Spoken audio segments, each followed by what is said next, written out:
In this video, we're going to go through some basic neck exercises for grapplers or jiu-jitsu athletes or anyone that just wants a stronger, more durable neck. Whether you want it for bodybuilding reasons, just to look cool and have a big neck, that's fine. But for the most part, I think this is a very undertrained and underappreciated aspect of training, which is building up the strength and the muscle in your neck.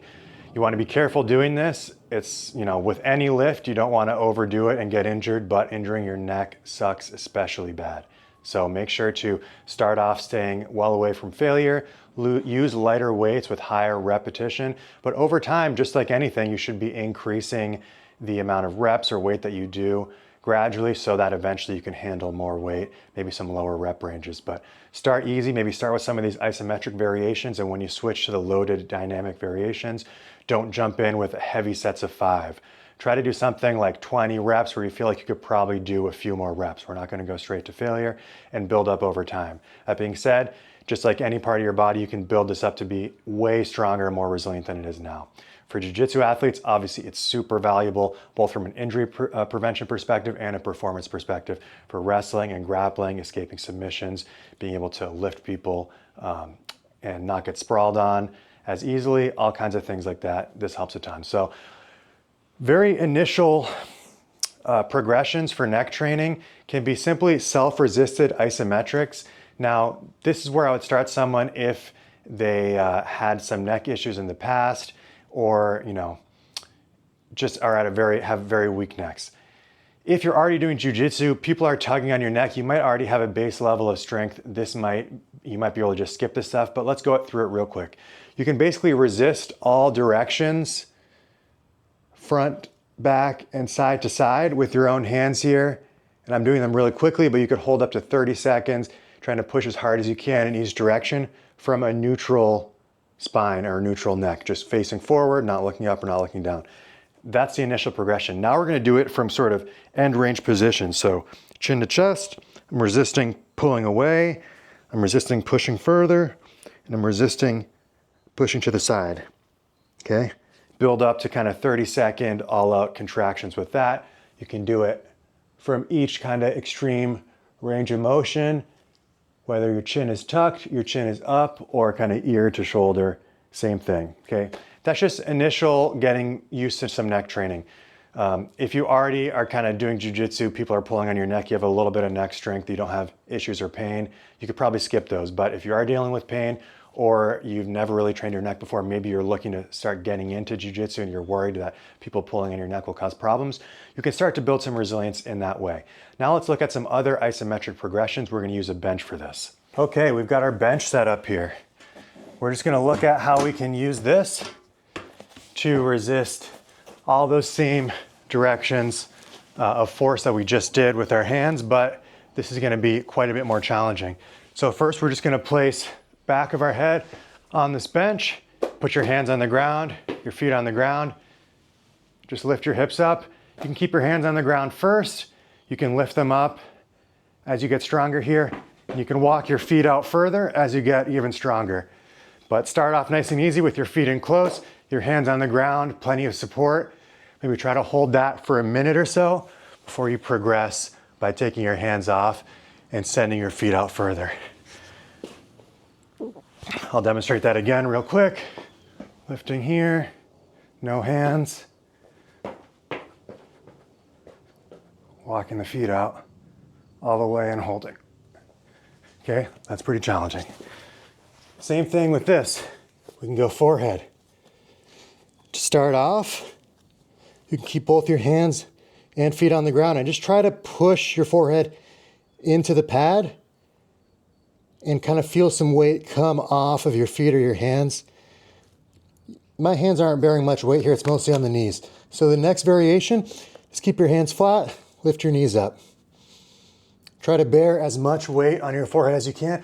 For some reason, for me, it helps a lot to kind of really keep my teeth firmly closed and the tongue on the roof of my mouth and really kind of keep that firm there. It's hard to do while I'm talking, obviously. Now to add a little more resistance, you can lift one arm at a time. Now, obviously, you can pick both arms up.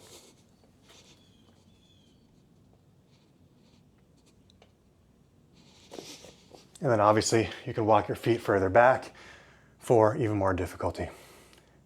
Now the side planks, like I'm not nearly strong enough to do that yet.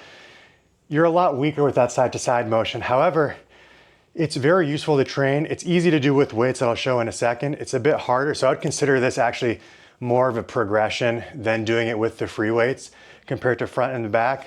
I recommend people start with the isometric versions before adding weight because it can be a bit easier to just overdo it with the weight. But you can also do both at the same time and just make sure you don't use too heavy of a weight. I've benefited a lot from just lightweight side to side neck strengthening. I don't think it's as vital as the front to back, but there are situations, like I actually got probably my scariest type of neck injury back when I was a blue belt, hitting a body lock takedown, kind of a side body lock or a front body lock where you're angled off to the side. You're kind of hitting that pressure, that classic kind of takedown where you're getting your knee behind the back of their legs, you're pushing them down with the side. I was doing it on a big guy, he was really resisting, and I felt something here and my arm went numb. That was super scary, and that's what started me training my neck. And so I do like to include some side to side variation, but I'm not really lifting my hips up off the ground. I like to keep my forearm here, I am lifting my hips up off the ground, but I'm not yet doing it like a full plank. I like to keep my forearm here, kind of lift my hips off the ground, but I'm really just pushing the side of my head into the bench, trying to bear as much weight as possible. I'm not lifting everything off yet though. That is a good way to train that, and that is something that if you do body lock takedowns, you will expose your neck to that type of force, so it's useful to do.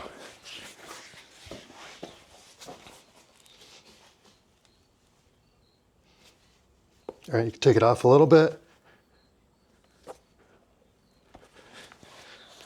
Pretty hard though. All right, let's look at the more dynamic variations.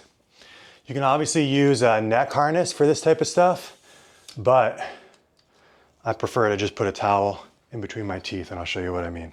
So, got a weight, gonna loop a towel through it.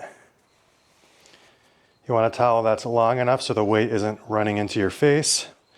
I'm just gonna connect the two sides of the towel together, and this is gonna be weird. This is why I like having a home gym, so I don't have to be self-conscious about doing weird stuff, like putting the towel in your mouth. To me, for some reason, this feels way better than using a neck harness, especially loading it up more. But obviously do it gradually, make sure that you don't, that your teeth are strong enough to do it, starting off with lighter weights.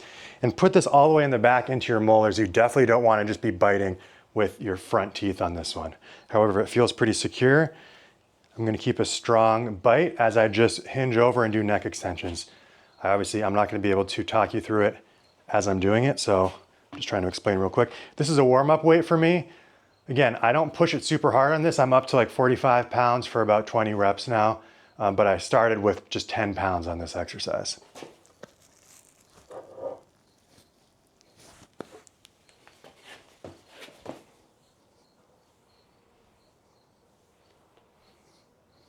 Boom. Pretty simple. Let's do a working set now.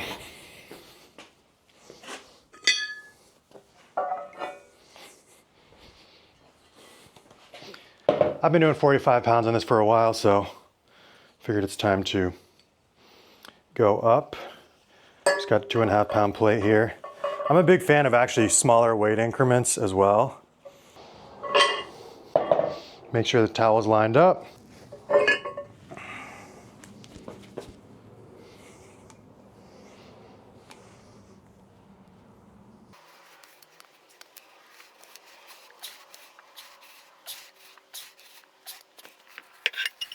Pick the pieces of towel out of your mouth.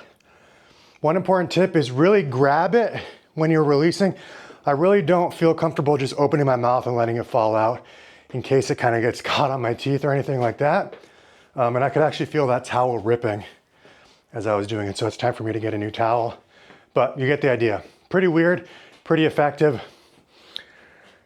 I'll show another version in another video when I get this this cable machine set up, where you basically attach a face cloth or a towel to a low cable and you just loop it over the back of your head. You just pin it to the back of your head and you can do it like that. And that might be something that people are more comfortable doing if you're worried about teeth and jaw stuff. But that's just a really quick, easy, free weight, accessible version. You don't need a neck harness.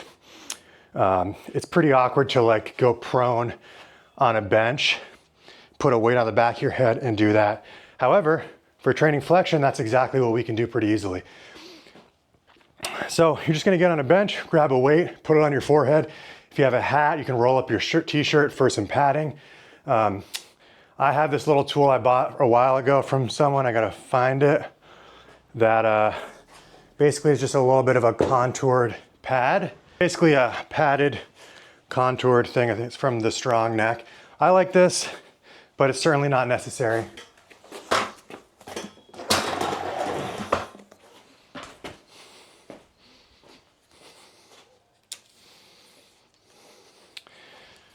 I'm gonna warm up with 25 pounds.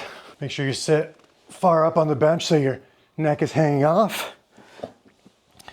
And just try to focus on the chin to chest movement. Try to not do like a full sit up. So you get the most out of the least weight here. Just work your neck. I'm just putting my hands here to keep the weight obviously from falling off, but I'm making an effort to not lift it with my hands. Okay, I'm a bit weaker with this one. I'm up to 40 pounds. One of the nice things about this little device is it's easier to use multiple plates. But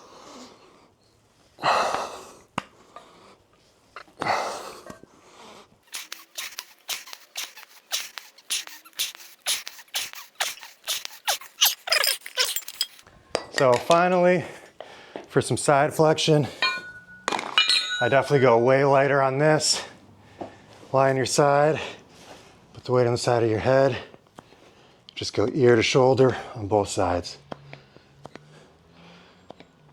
I feel that these muscles get a bit fatigued from the neck curl or crunch that I just did. But I like to throw them in for lighter weight, a bit higher reps.